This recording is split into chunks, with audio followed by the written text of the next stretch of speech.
Thiruvananthapuram medical കോളേജിൽ വൻ തീപിടുത്തം. മൾട്ടി സ്പെഷ്യാലിറ്റി ബ്ലോക്കിലെ അത്യാഹിത വിഭാഗത്തിലാണ് തീപിടുത്തമുണ്ടായത്. ഷോർട്ട് സർക്യൂട്ട് മൂലമാണ് തീപിടുത്തമുണ്ടായതെന്നാണ് പ്രാഥമിക നിഗമനം. രണ്ടാം നിലയിലെ തീവ്രപരിചരണ വിഭാഗത്തിന്റെ ഐസിയുവിലെ പോർട്ടബിൾ വെന്റിലേറ്റർ മെഷീനിലാണ് തീപിടിച്ചത്. ഉടൻ തന്നെ തീ അണയ്ക്കുകയും മെഷീൻ പുറത്തേക്ക് മാറ്റുകയും ചെയ്തു. മറ്റെവിടേക്കും തീ വ്യാപിച്ചിട്ടില്ല എന്നും ആശുപത്രി അധികൃതർ പറയുന്നു. അപകടത്തിൽ ആർക്കും പരിക്കേറ്റിട്ടില്ല. 50ഓളം രോഗികളാണ് ഇവിടെ ഉണ്ടായിരുന്നത്. തീപിടുത്തം ശ്രദ്ധയിൽപ്പെട്ട ഉടൻ തന്നെ എല്ലാ രോഗികളെയും മറ്റു വാർഡുകളിലേക്ക് സുരക്ഷിതമായി മാറ്റി. നിലവിൽ ആശങ്കപ്പെടേണ്ട ഒരു സാഹചര്യവുമില്ല എന്നും അധികൃതർ വ്യക്തമാക്കി. അതിനിടെ മേയർ വി രാജേഷ് മെഡിക്കൽ കോളേജിലെത്തി. വെന്റിലേറ്ററിന്റെ ഉള്ളിൽ നിന്നാണ് തീ കത്തിയതെന്നും ഉടൻ തന്നെ ഓക്സിജൻ കട്ട് ചെയ്തത് വലിയ അപകടം ഒഴിവാക്കിയെന്നും മേയർ മാധ്യമങ്ങളോട് പറഞ്ഞു. എല്ലാ രോഗികളും സുരക്ഷിതരാണെന്നും ആശങ്കയുടെ വകയില്ലെന്നും അദ്ദേഹം കൂട്ടിച്ചേർത്തു. ഒരു ബെഡിലേക്ക് അതിൻ്റെ ഭാഗത്താണ് തീ കണ്ടത്. ഉടൻ തന്നെ സമയോചിതമായ ഇടപെടൽ കൊണ്ട് ഇവർ ഓക്സിജൻ കട്ട് ചെയ്തു.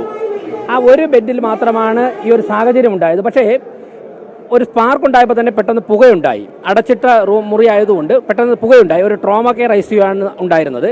വളരെ പെട്ടെന്ന് തന്നെ മുഴുവൻ രോഗികളെയും മെഡിക്കൽ ICUയിലോട്ട് മാറ്റിയിട്ടുണ്ട്. അതോടൊപ്പം തന്നെ ഫയർഫോഴ്സിൻ്റെ നിയന്ത്രണത്തിലാണ്. ഒരാളിനും തന്നെ ഒരു അപകടവും സംഭവിച്ചിട്ടില്ല. ഉപകരണങ്ങൾ കത്തിയ കുറച്ച് ഉപകരണങ്ങൾ, ഡാമേജ് വന്ന ഉപകരണങ്ങൾ ഇപ്പോൾ മാറ്റുന്ന തിരക്കിലാണ്. എല്ലാ രോഗികളെയും മാറ്റി. മറ്റൊന്ന്, വേറെ ഇപ്പോൾ ഓക്സിജൻ കട്ട് ചെയ്തു എന്നുള്ളതുകൊണ്ട് വേറെ ICUവിൻ്റെ ഒന്നും പ്രവർത്തനത്തെ ബാധിച്ചിട്ടില്ല. അവിടെ എല്ലാം നിയന്ത്രണ വിധേയമായിട്ടാണുള്ളത്. നമ്മളങ്ങനെ പാനിക്കാവേണ്ട ആവശ്യമില്ല. രോഗികളൊക്കെ വളരെ സേഫാണ്. മറ്റൊരു ICU തയ്യാറായിക്കൊണ്ടിരിക്കുകയായിരുന്നു. അതിൻ്റെ ഫൈനൽ സ്റ്റേജിലായിരുന്നു. അതുകൊണ്ട് തന്നെ 100 പേരെ കിടത്താനുള്ള ഒരു ICU തയ്യാറായിക്കൊണ്ടിരിക്കുകയായിരുന്നു. അതുകൊണ്ട് തന്നെ അവിടേക്ക് മാറ്റാൻ സാധിച്ചു. യാതൊരു തരത്തിലുള്ള ആശങ്കയ്ക്കും വകയില്ല. എല്ലാ രോഗികളും സേഫാണ്. മാറ്റിയിട്ടുണ്ട്. എല്ലാവരും മാറ്റി. അതിനകത്തുള്ള എല്ലാവരും മാറ്റി. ഇനി കേടുപാട് വളർന്ന ചില ഉപകരണങ്ങൾ മാത്രമാണ് അവിടെ നിന്ന് മാറ്റുക. അതിനാണ് നമ്മൾ സ്പേസ് കൊടുക്കണമെന്ന് പറഞ്ഞു. എന്തോ ആ ബ്ലോക്ക് ഒഴിപ്പിച്ചു. അതിന് മുകളിൽ തയ്യാറായിരുന്ന ഒരു ICU ഉണ്ട്. അത് അങ്ങോട്ട് മാറ്റാൻ സാധിച്ചു. എല്ലാ പേഷ്യൻസും സ്റ്റേബിളാണ്. കൂടുതൽ ഡോക്ടർമാരെത്തി കൃത്യമായ പരിശോധന നടത്തി വരുന്നു. DME ഒക്കെ മുഴുവൻ അവിടെ ഉണ്ട്.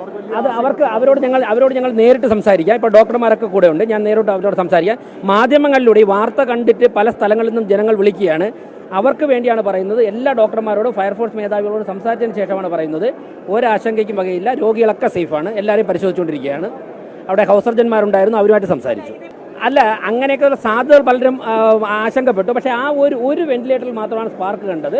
ഇനി സ്വാഭാവികമായിട്ടും ഡോക്ടർമാർ ഇത് കണ്ട സാഹചര്യത്തിൽ ടെക്നീഷ്യനെ വിളിച്ച് എല്ലാം പരിശോധിക്കുകയാണ്. എല്ലാ ICUവിലും ഇത്തരത്തിലുള്ള ഉപകരണങ്ങളെ ചെക്ക് ചെയ്യുന്നുണ്ട്. ബാക്കിയുള്ള ICUസിലേക്ക് റെഡി ആയിക്കൊണ്ടിരിക്കുക. 100ഓളം ICU നമുക്ക് ഇമ്മീഡിയറ്റ് ആയിട്ട് ക്രിയേറ്റ് ചെയ്യാൻ പറ്റും.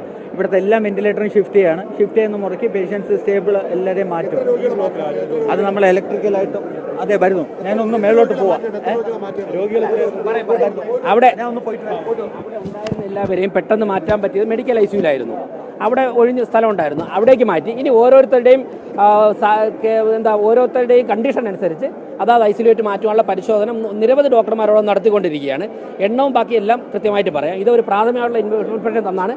ആശങ്കപ്പെടേണ്ട ആവശ്യമില്ല.